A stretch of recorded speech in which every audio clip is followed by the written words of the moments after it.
Bienvenidos a Sionismo, una identidad, un podcast donde exploramos la relación milenaria del pueblo judío con la tierra de Israel, y cómo esa tierra ha moldeado, y sigue moldeando, la identidad judía a lo largo de la historia.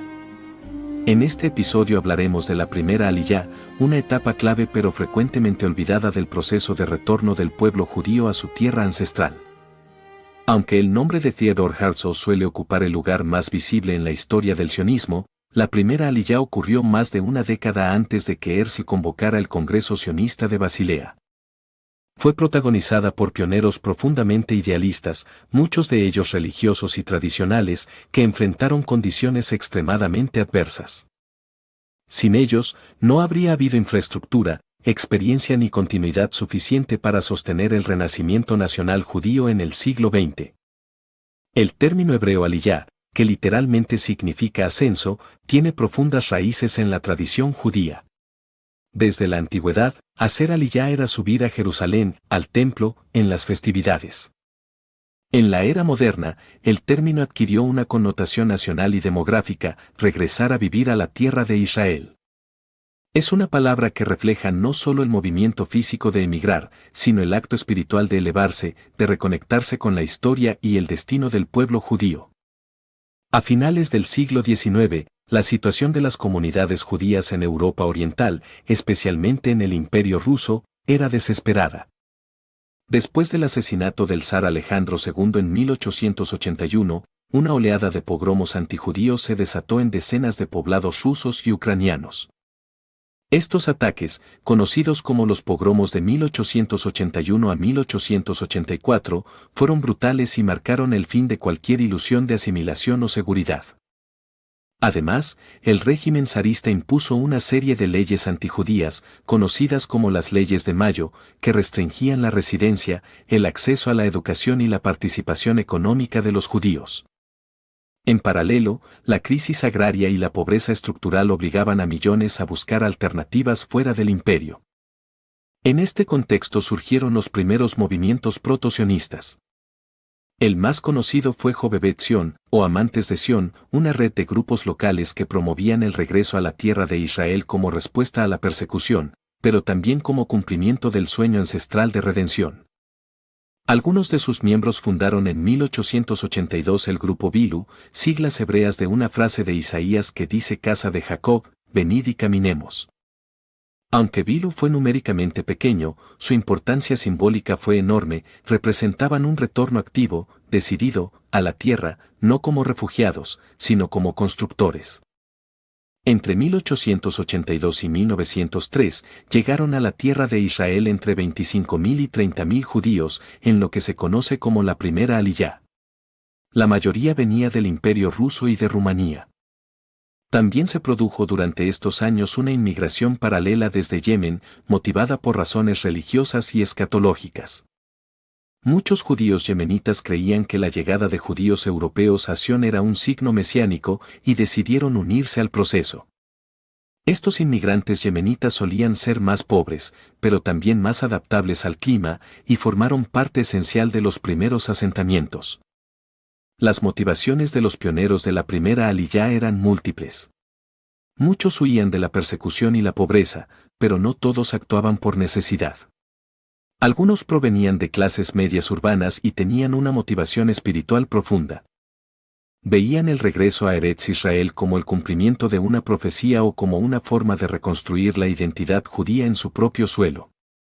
Este impulso no era todavía político en el sentido moderno, era religioso, nacional, existencial. Los primeros asentamientos que fundaron estos pioneros incluyen Rishon LeZion, fundado en 1882, Zikron Yaakov, también en 1882, Rospina, en 1882, y Nes Ziona, en 1883. En muchos casos, los pioneros compraron tierras a terratenientes otomanos ausentes, pagando precios elevados por terrenos áridos, pantanosos o infestados de malaria.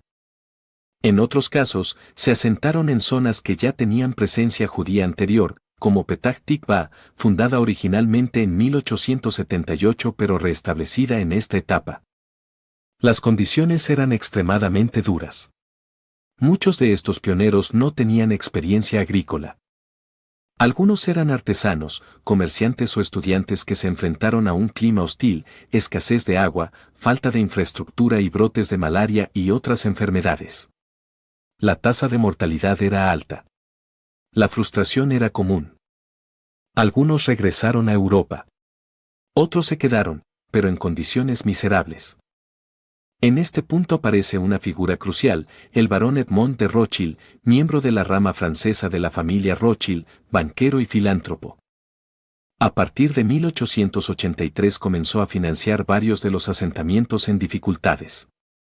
Envió agrónomos franceses, viticultores, ingenieros y capital. Introdujo cultivos como la vid y sistemas modernos de irrigación. Su ayuda salvó de la quiebra a comunidades enteras y sentó las bases de una economía agrícola exportadora. Sin embargo, el papel del barón Rothschild es también motivo de controversia.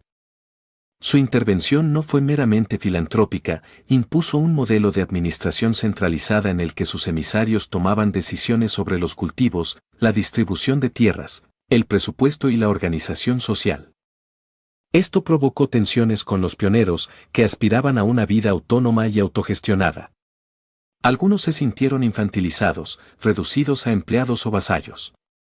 La relación entre los funcionarios del barón y los agricultores era con frecuencia tensa, aunque indispensable para la supervivencia económica.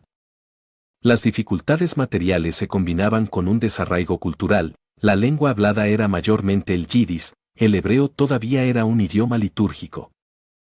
Los hijos de los pioneros comenzaron a recibir educación en hebreo, lo que contribuiría más adelante al renacimiento lingüístico del hebreo moderno. Esta primera aliyá, sin proponérselo, sembró no solo la tierra sino también las primeras semillas de una identidad nacional moderna basada en el idioma, el trabajo y la conexión física con la tierra. En paralelo, la migración de los judíos yemenitas merece una mención especial. Llegaron en condiciones aún más difíciles, a menudo caminando cientos de kilómetros. Su motivación era casi exclusivamente religiosa, ligada a visiones escatológicas. Se integraron en los mismos asentamientos que los europeos o fundaron comunidades propias. Muchos trabajaron como obreros agrícolas o constructores. Su presencia temprana muestra que el regreso a Sion no fue un fenómeno exclusivamente europeo ni ilustrado, sino también profundamente tradicional. Pese a todo este esfuerzo, la memoria colectiva judía no siempre ha reconocido el peso de la primera aliyá. La figura de Herzl, su oratoria brillante, su proyecto político y el Congreso de Basilea en 1897 eclipsaron a los pioneros de los años 1880. La narrativa oficial del sionismo, especialmente durante el siglo XX, priorizó el relato del Estado como culminación de un proceso planificado y diplomático. Sin embargo, sin los asentamientos, sin los caminos, sin la experiencia adquirida por quienes llegaron antes, el proyecto sionista no habría tenido cimientos reales. La primera aliyá demostró que el retorno no era solo una idea o un sueño, sino una posibilidad tangible. Pese a las pérdidas, los fracasos y las frustraciones, dejó tras de sí no solo terrenos cultivados, sino un ejemplo de acción. Fue el primer paso práctico hacia el renacimiento nacional judío. Hoy en día, lugares como Rishon LeZion, Zichron Yaakov y Rospina son ciudades vibrantes. Sus calles conservan los nombres de los fundadores, de las familias pioneras, de las bodegas fundadas con apoyo del barón. Caminarlas es reencontrarse con la historia silenciosa de quienes decidieron cambiar el destino del pueblo judío no desde los congresos ni los libros, sino con las manos, el sudor y la tierra.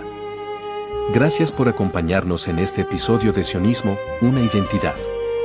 Hoy recordamos a los pioneros de la primera aliyá, aquellos que encendieron la primera chispa del regreso. Sin ellos, el sueño de generaciones no habría comenzado a tomar forma.